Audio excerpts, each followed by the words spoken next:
Et les garanties de sécurité, alors effectivement, on dit qu'elles sont équivalentes à celles que donnerait l'article 5 de l'OTAN, etc. C'est ce qui est bien. Mais on s'aperçoit maintenant déjà qu'on est en doute à cause des États-Unis sur l'article 5, au point que parmi les scénarios des guerres du futur qu'on envisage, il y a celle, et qu'est-ce qui se passe si les Russes occupent la ville de Narva en Estonie, etc., etc., etc.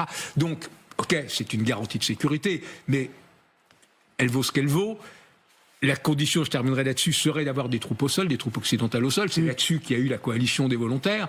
Mais déjà, on a du mal à avoir 25 000 hommes. Et n'importe comment, les Russes ont déjà dit que c'était hors de question. Donc, pour toutes ces raisons, je pense que ce plan, qui à certains égards est raisonnable, restera une feuille de papier. Voilà ce que dit à ce stade le porte-parole du Kremlin, Dmitri Peskov. L'envoyé spécial russe Kirill Dmitriev a eu l'occasion de rendre compte en détail au président des résultats de son voyage.